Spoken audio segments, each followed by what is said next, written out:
trail and ultra runners, what is going on? What's happening? I'm really excited. Everyone is here with me today. Welcome to another episode of the Koopcast. As always, I'm your humble host, Coach Jason Koop. And on the podcast today, we have the dynamic duo of Nicolas Bouscaren and Sebastien Racinais to discuss all about how heat stress affects the body and how that heat stress is different in marathons versus ultramarathons. Their recent paper, which is titled Heat Stress Challenges in Marathons versus Ultra Endurance Running, it caught my eye as it has this insightful infographic contained within it that beautifully and simply illustrates what athletes should be watching out for in these different events. A link to that research will be in the show notes. Nicolas is a researcher and medical doctor in, of all places, Reunion Island, where the infamous Diagonal Day Food, that's what I meant to say, is held. And that is one of my bucket list races. I cannot wait to have the opportunity to do that particular race. This paper that actually caught my eye was Nicolas's PhD thesis. And his supervisor, Sebastien Racinais, who's the head of research at Eponatremia University in Qatar, he also wanted to join in on the conversation. So let's line this up a little bit. If you can't tell, we have two academics who both live in really hot places. They are runners themselves, so I'm sure that they are living every last bit of the research that they produced.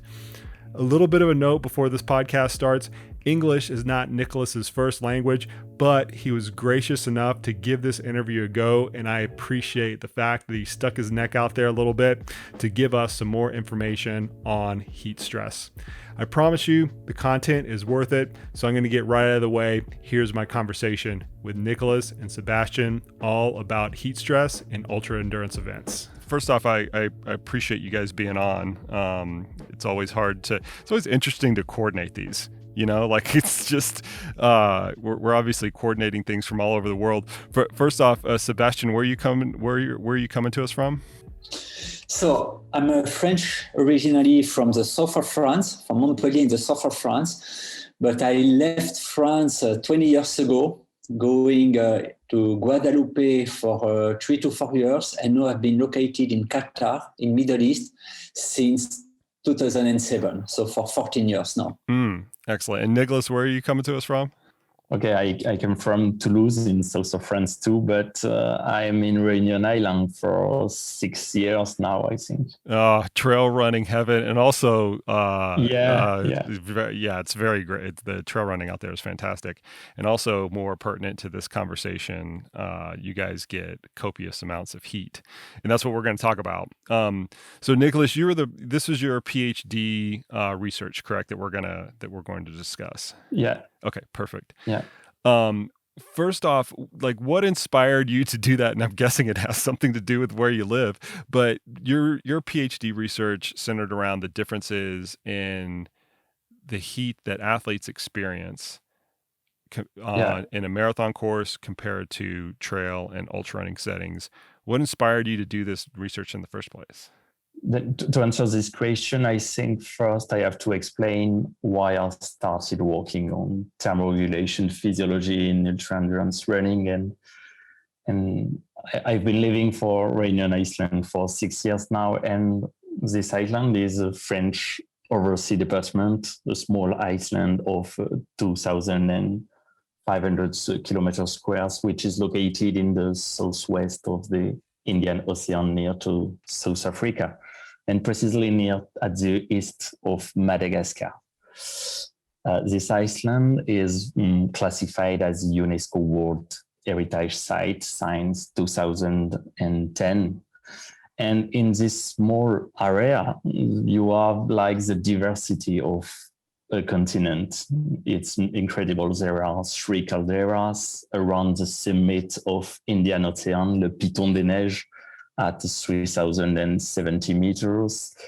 One of the 3 calderas can only be reached by helicopter or on foot. There is like 20 peaks over 2,000 meters, a large part of humid forest on the east of Iceland, coral reef and lagoon on the west, and probably one of the most active volcanoes in the world on the south, the Piton de la Fournaise. And this diversity is like a perfect playground for trail running. There is each year over 120 races organized and almost than 20,000 runners who participate. At the end of the October takes place probably one of the most famous ultra races in the world, the Grand Raid de la Réunion, which brings nearly 6,000 participants over 3 trail formats of races. 65 kilometers, 110 kilometers, and the most important, the most famous probably, La Diagonale des Fous, which crosses all the island from south to north over 165 kilometers with almost 10,000 meters of ascent. But despite this paradise environment, the difficulty of running on Réunion Island, and in particular on the Diagonale des Fous, is that this island has a tropical climate. You can therefore frequently run in temperature of around 25 to 30 degrees and with very, very high humidity levels of over 70% to 80%. So, given the importance of trail running on Réunion Island, I naturally start trail running at a very, very amateur level when I arrived on the island. And I was quickly confronted with these difficult environmental conditions. As a scientist and a sport physician, I wondered about the physiology of thermoregulation. I searched the literature and found that a lot had been published about the repercussions of it during sports. Unfortunately, these publications were almost exclusively limited to endurance events up to the marathon. And then Professor Sebastien Racinais, whom I knew a little and who had done a lot of work about thermoregulation physiology, suggested that I started a PhD on the physiology of thermoregulation in ultra-endurance running. And then this article is the first step of my work and was to identify what are the differences that could be found between marathon and ultramarathon, which could impact in a positive or a negative way the physiology of the organism during a race in hot environment. And on this paper, we ask if there are any specificities in ultra-endurance running that could disturb or challenge the knowledge we have on thermoregulation physiology that come either from laboratory studies, essentially, or from work on runners of classical endurance events. And so, like many researchers, you're taking a personal experience of having to run on Reunion Island and saying, I want to learn more about this. This is so hot. It's so hard for me. I want to learn more about this and apply it to my PhD research. In the paper in question, I'm going to provide a link to in the show notes so everybody has access to it. And first off, you have really good and very understandable infographics that are associated with the paper. I think everybody really appreciates that.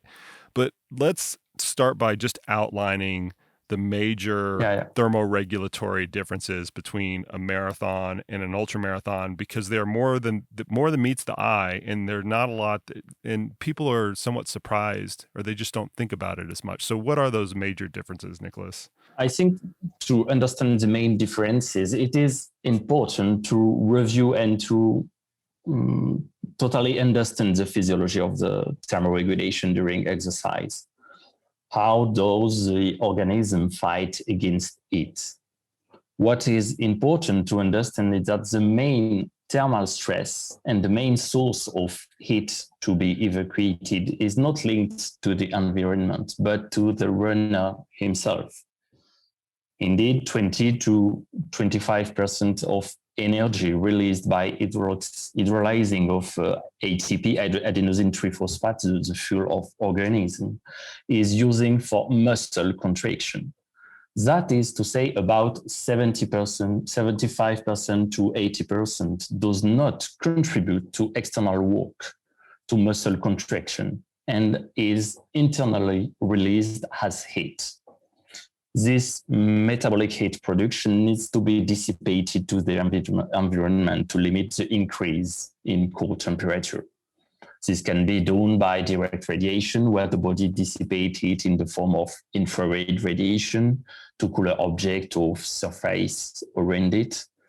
Heat can also be dissipated by convection and conduction when the air temperature is colder than the skin. And all these phenomena like conduction, convection, and radiation are extremely limited when exercising in warm or hot environment. And if radiation and convection are zero or negligible, the only way for the athletes to thermoregulate is through evaporation of sweat. It is important to precise that it's not the fact of sweating that allows the athletes to thermoregulate, but the evaporation of the sweat produced. That is a change from the liquid state of the sweat to the gaseous state, and this transformation. This evaporation consumes energy, which is thermal energy. So in humid environments, which limits the evaporation of sweats, are much more restrictive and much more limiting to performance than hot and dry environments. Okay, then one last point. Heat is produced in the muscle and must be evacuated through the skin for evaporation. It must therefore be transported from the muscle to the skin in order to evaporate into the environment. An analogy with your car is a perfect way to illustrate this. In your car, the engine produces heat. This heat is dissipated into the environment at the radiator at the front of the car. The cooling liquid carries this heat from the engine to the fan of the radiator and back again after being cooled to the engine. In the human body is exactly the same thing. The engine that produces heat is muscle. The radiator at the front of the car is the skin, and the cooling liquid that transports the heat is the blood. This implies that when exercising in a hot environment, there is a redistribution of blood flow to the skin to optimize thermoregulation and evaporation process. This means too that stress represents a kind of cardiovascular stress. This blood redistributed to the skin does not participate in the cardiac refilling in the same way as the blood that is redirected to the muscle. There is therefore a decrease in what is called the systolic ejection volume of heart. That is a blood ejected by the heart at each contraction, will be compensated for by an increase in the heart rate. This means that for a given exercise at a given intensity that requires a given cardiac output, the heart rate will be higher in hot environments than in a neutral or temperate environment. We must therefore consider heat stress as a cardiac stress, except that, as you know, the increase in heart rate is limited, and therefore when the intensity is increased, there is a decrease in cardiac output and therefore a decrease in performance, which is linked to the production of metabolic heat. Okay, sorry, it was a very long introduction to answer to your initial question, but I think it's very important to understand all the paper. This is perfect because, and I'm gonna set this up for the differences that I know you want to dive into in a second. But the fact that we as humans have different ways of dissipating heat starts to explain why marathon distances need to be treated differently as compared to ultramarathon distances when we're thinking about how to thermoregulate correctly. So let's get into the second part of that question, right? These fundamental differences between the thermal stress that an athlete is going to experience during a marathon versus the thermal stress that they're going to experience during an ultramarathon. About metabolic heat production during ultra-endurance running, hill running and the use of trekking poles increase muscle recruitment and impair running economy, consequently resulting in increased heat production for a given running speed.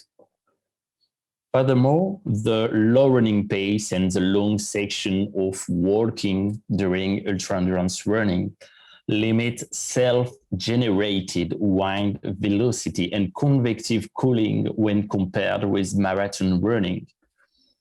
However, as we have seen, the main factor for heat production is exercise intensity, and longer events may be less prone to hyperthermia in given environment as they are performed at lower intensity. The metabolic heat production is then therefore a rather protective or less deleterious factor in the limitation of performance in relation to heat in favor of the ultramarathon running over the marathon running. Okay? Yeah, I got it. So let me kind of recap that. And I think this once again sets up kind of the conundrum with ultramarathon running. Because the intensity is lower, you are not in an ultramarathon setting, you are not producing as much metabolic heat. But paradoxically, because the intensity is lower, also the speed is lower. And so the wind that is helping to evaporate the sweat off of your skin, which is part of one of your cooling mechanisms, is not as great.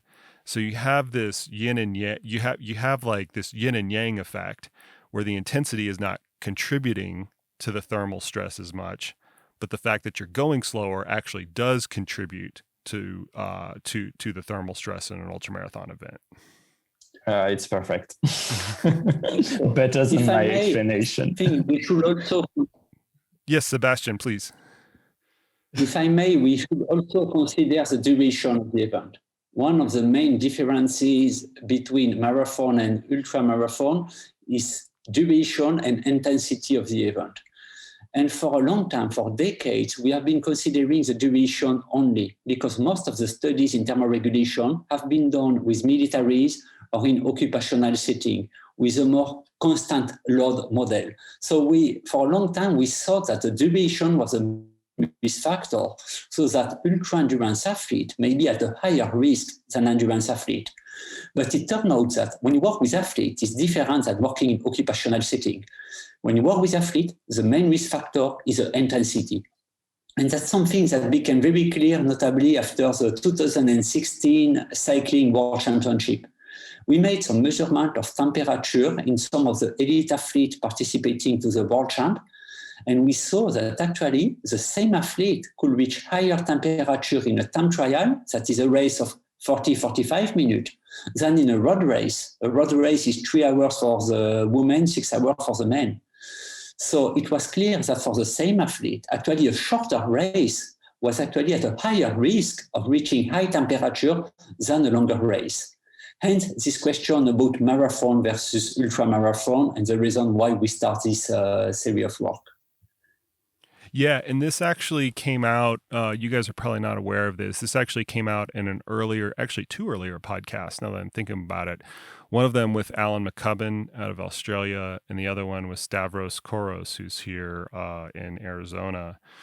And one of the things that they mentioned is your body can tolerate these extreme internal temperatures for a very short amount of time.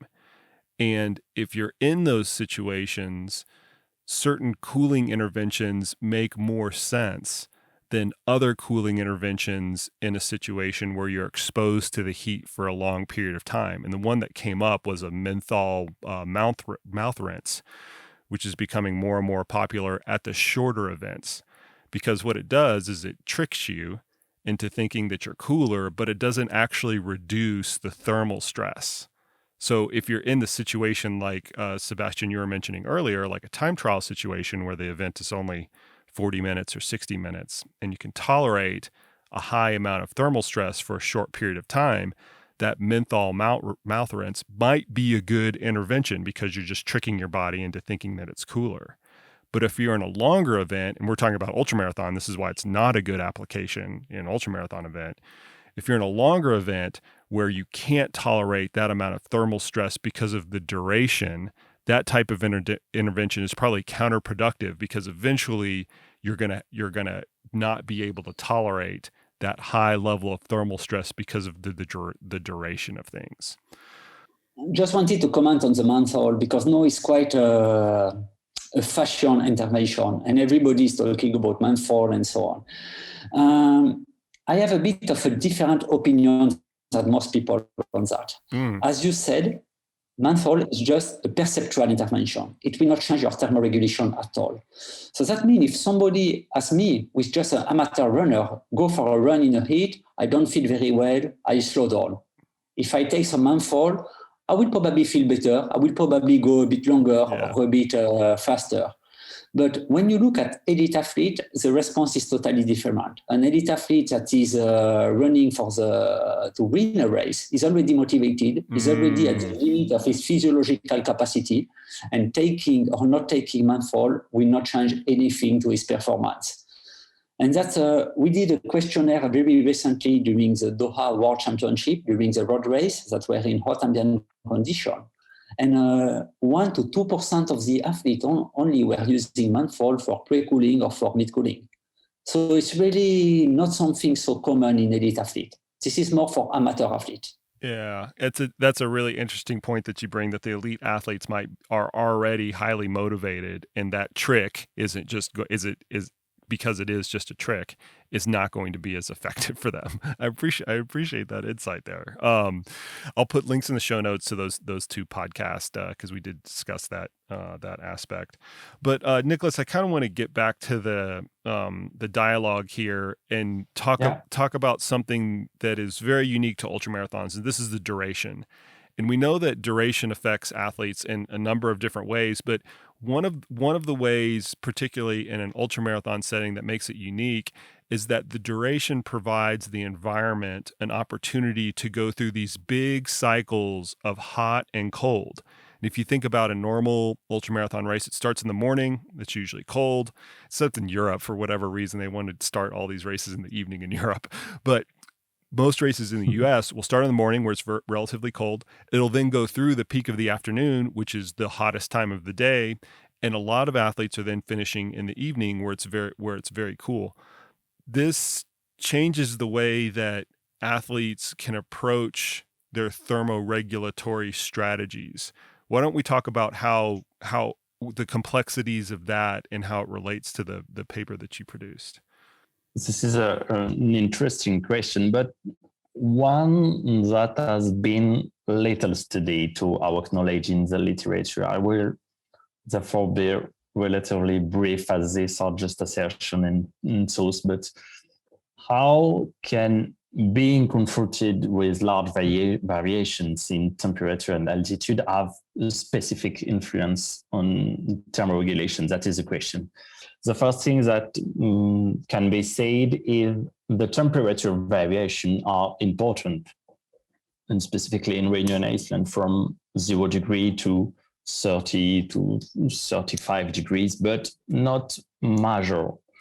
On ultra-endurance races, we rarely encounter temperature below 0 degree, which creates a relative physiological constraint. It's not on being confronted, with minus 10, minus 20, or minus 30 degrees. The second thing, and this was discussed on the paper, is that cold temperature exposition requires the carrying of equipment, and very often this is compulsory on the races. Warm clothes, gloves, and raincoat to anticipate change in environmental condition. This can act as either a protective measure in relation to heat by reducing direct radiation, for example, or as an aggravating measure by inhibiting evaporation or increasing the waste to be carried, and therefore the production of metabolic heat. The last but not listing on this part of creation is more about preparation and chronic adaptation of athletes. It is important to know that the best countermeasure that can be practiced fighting against it is acclimatization and training in the heat.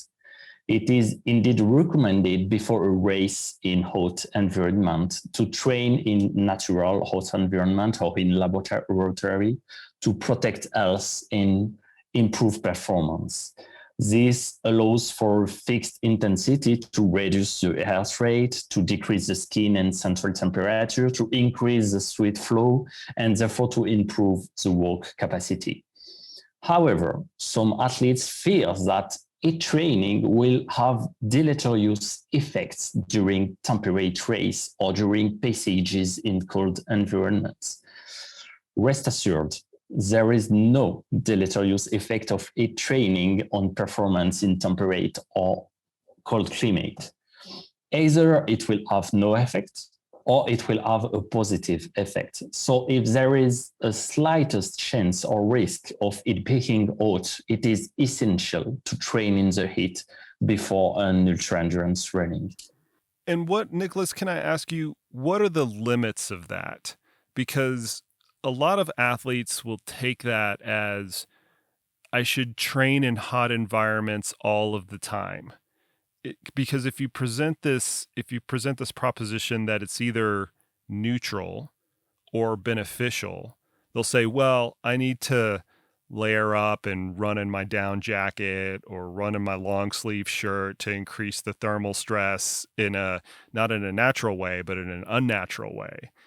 So in your estimation, what are the limits of that? I mean, should athletes be going out and seeking hotter environments and contriving things to run in hotter environments based on that strategy?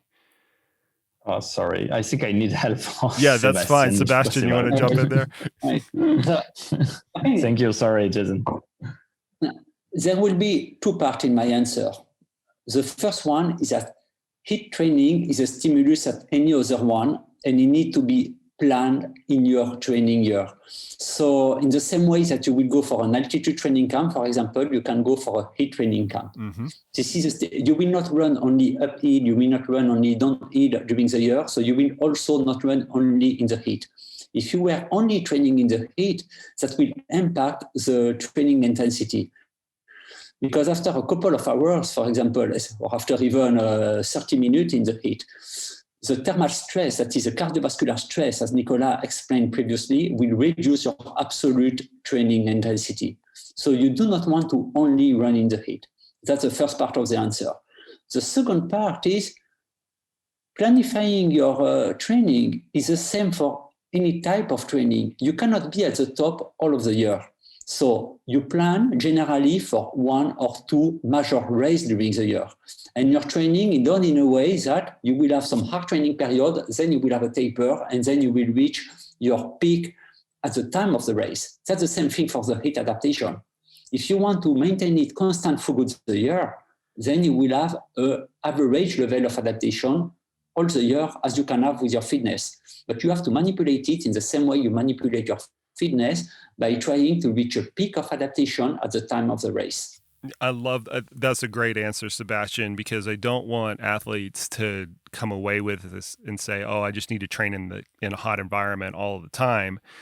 Your point that you need to periodize it strategically is very well taken, and one of the things that we all recognize here, and the audience should understand, is that any of these heat acclimation adaptations that we're seeking are relatively acute. They happen in very short time frames, and they also kind of go away in very short time frames. It doesn't take a lot of dose to achieve it, but it's not like you have to spend 4 or 5 months in a hot environment. Those adaptations happen very quickly, on the order of days or maybe even a week, versus the typical endurance adaptations that we're looking at, which take months or years to really manifest. So that is a really good point, that periodizing heat interventions throughout the year is a very smart way to go about it.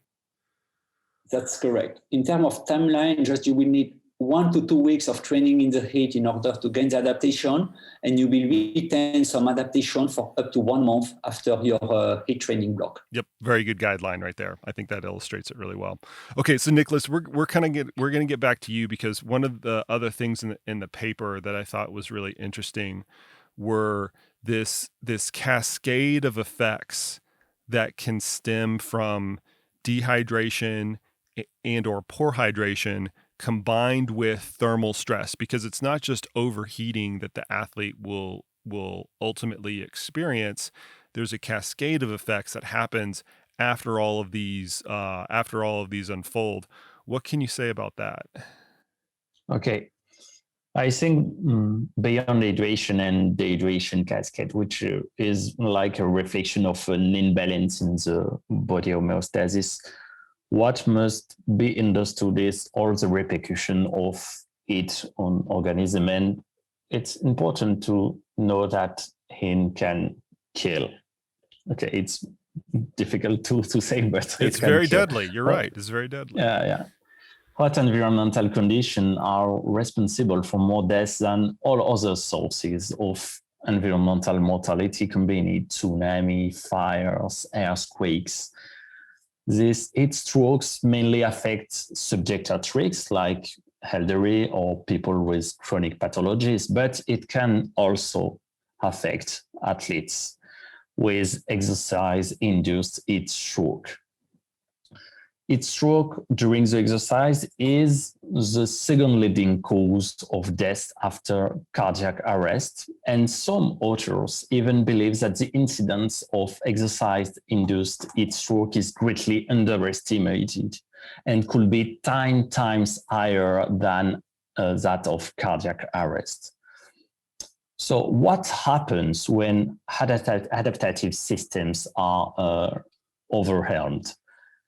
If metabolic heat production exceeds dissipative capacity, body temperature gradually increases until exercise stop or heat-related illness. This pathological entity covers a wide spectrum of clinical forms, ranging from heat edema or rash, muscle cramps, syncope, to the most severe forms of heat exhaustion or exercise heat stroke. Exercise heat stroke is defined as a core body temperature above 40.5 degrees associated with neurological disorder, loss of consciousness, confusion, irrational behavior, disorientation, etc., related to physical exertion. This pathology is a medical emergency. When heat stress exceeds a certain threshold, the body will experience an exaggerated inflammatory response that may be associated with the development of disseminated intravascular coagulation, which is a critical pathophysiological feature of exercise-induced heat strokes. Indeed, the development of diffuse microthrombosis impairs blood flow in the microcirculation, leading to multi-organ dysfunction: brain, heart, lung, liver, and intestine, and even death. Despite regular hydration during training, running, or exercise, like at the work, post-exercise deficit in body water is observed, especially after prolonged exercise. This water deficit can have a deleterious effect on cardiovascular stress, exercise tolerance, performance, and health. In addition, as the rate of sweating increases during heat stress, there is a concomitant increase in electrolyte loss, particularly of sodium and chlorine. A potentially severe complication of endurance and ultra-endurance event is exercise-associated hyponatremia. A 2010 publication found hyponatremia in over half of participants in an ultra-trail race in California. But this influence fluctuates widely in the literature. Several risk factors have been linked with development of exercise-associated hyponatremia. The major risk factor seems to be overhydration or excessive fluid consumption during activity. Whilst where hyperhydration can lead to exercise-associated hyponatremia, hypohydration during exercise in hot ambient conditions can increase the risk of developing exertional heat illness. And moreover, pronounced dehydration associated with influx of muscle protein like myoglobin caused by muscle damage may lead to kidney damage and worsen the heat stress challenges. The prevalence of this acute kidney dysfunction in ultramarathon running is nearly 45% of all running, according to according to literature. Okay, and I think that's it for the physiopathology and the pathology. So here's, I think, what the listeners can really take away from this. First off, in ultramarathon events, this aspect of dehydration is quite prevalent. You said 45%, right? Yeah. When they're looking at, I think the race in California that they're referring to is the Western States 100. Marty Hoffman, who's the former medical director there, has done a lot of research. Yeah, probably. Yeah, in that area. But there's this kind of 1-2 punch that dehydration has with respect to ultramarathoners. The first one is everybody realizes is that it decreases performance. Everybody knows that. It seems to be a recognized aspect that we're trying to avoid dehydration.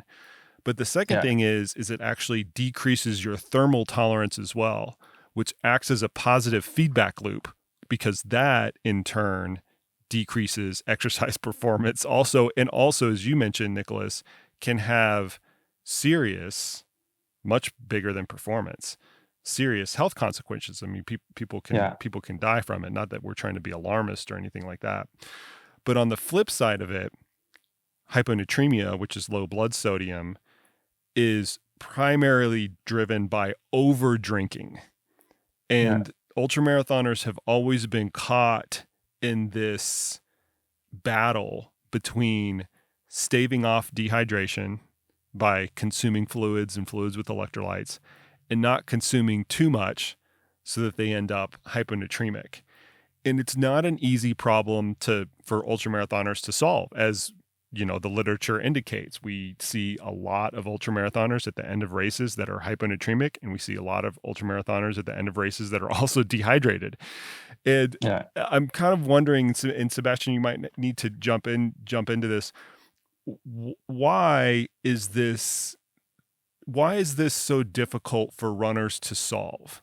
Why is it so complex to just drink the right amount of fluid and have the right amount of electrolytes? It's kind of impossible to give an absolute amount for everybody. If you take two runners, one of them may sweat around 800 grams per hour, and another one may sweat more than 3 liters per hour. Yes. So there is huge inter-individual difference between runners, even between runners of the same level with the same training and so on. So there is large inter-individual differences between different humans. So it's not possible to give an absolute number to drink per hour. So the take-home message that your audience should remember is, first, it's normal to lose some weight during an event. That's totally normal. You cannot expect to maintain your body weight during a race. Firstly, because capacity to drink is generally limited. So it's true that in ultramarathon with a hydration bag and so on, it's easier than in traditional marathon. But secondly, also, because your gut filtration capacity is quite limited. We cannot absorb more than 1.2 liters per hour. So if you drink more than that, it's an average, it's different between people, but roughly in average, we absorb a max of 1.2 liters per hour. So everything else that you drink will just stay in your stomach, will not be of any benefit for you. You will just have a big, heavy stomach and nothing else. Right. So first take-home message is, it's normal to lose some weight during a race. Second message is there is generally no point at drinking more than 1.2 liters an hour.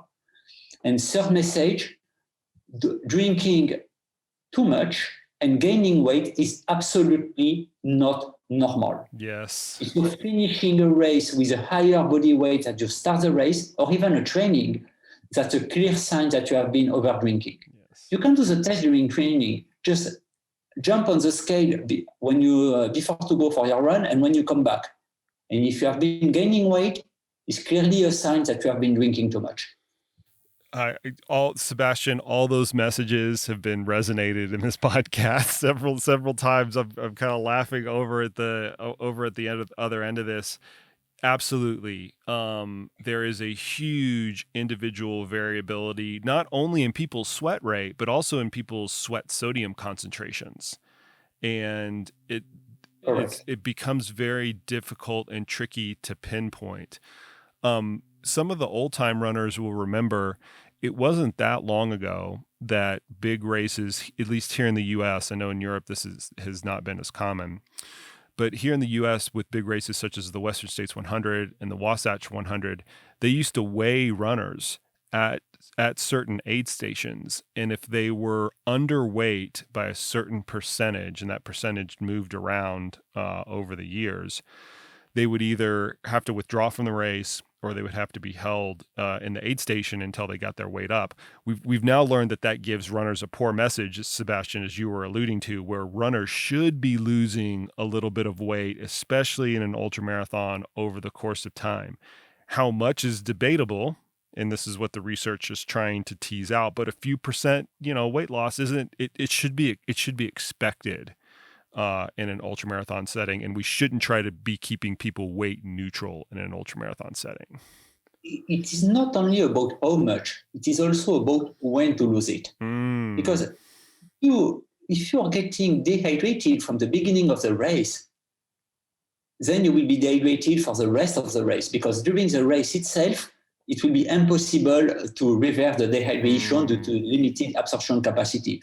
So the most important is to start the race well hydrated. So to drink well, for example, before the race also, not only during the race. But at the end of the race, it doesn't matter so much anymore. If you get dehydrated during the last hour of the race, who cares? You're almost there. So your progressive dehydration will only affect the last minute of your race. So it's not the same effect. You should not be drinking with the same rate at the end of the race than you do at the beginning. And also, maybe I would like to say a word on that. It's not only the hydration during the race. Hydration is a continuous process. Yes. That's a recovery after the race with a drink, with a food, and that's also the preparation before the race. And sometimes we see people thinking, I'm going to exercise in the heat, so I will drink a lot before. But when you do, the first response of your body when you drink more than usual is just to increase the urine production. You drink more, you pee more, to speak very simply. Because your body is not used to regulate that amount of water, and it takes 2-3 days to regulate it. So if you want to improve your hydration level before a race in hot ambient condition, you need to start drinking a bit more days before, not just before the race and during the race. Yes, Sebastien, those are great ways to sum things up. We're going to leave it at that. I really appreciate both of you guys' time. Nicolas, kind of starting with you, where I'm going to put a link in the show notes to the research that you did, because I think all athletes should go and take a look at it and read it. It's an easy read, even for people who aren't involved in reading scientific research. But where can people find more about some of the work that you're doing?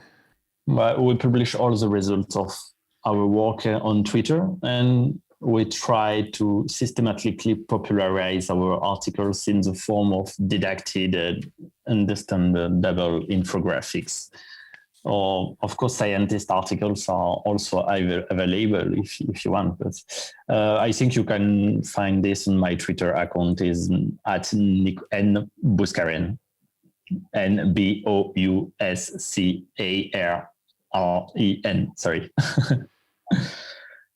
And I'll include a link to that Twitter handle in the show notes as well. Sebastien, any final follow-ups from your end?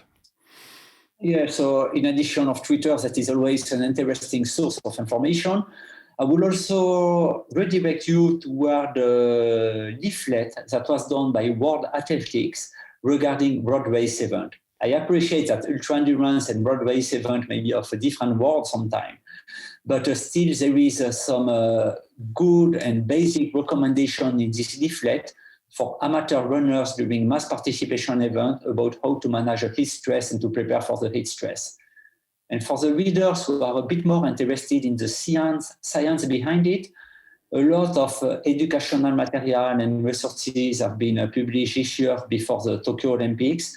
And the website of the British Journal of Sport Medicine include a virtual e-edition with editorials with a simple take-home message and simple figures to illustrate how to prepare for the heat.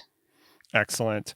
Well, thank both of you. I thank both of you on behalf of the community for the work that you're doing. Whenever I run across researchers that not only have an impact on performance, but also from a safety perspective, and obviously thermal stress is a big safety concern, as we mentioned from the onset, I always think we need to give an extra special kudos and appreciate those researchers even more, because there's more to life than performance, and everybody wants to go out and push themselves. And if we can do it in a safe manner and be more educated about how things like heat actually impact us, I think it's all the better. So thank you guys, and thank you guys from the community. I really appreciate it.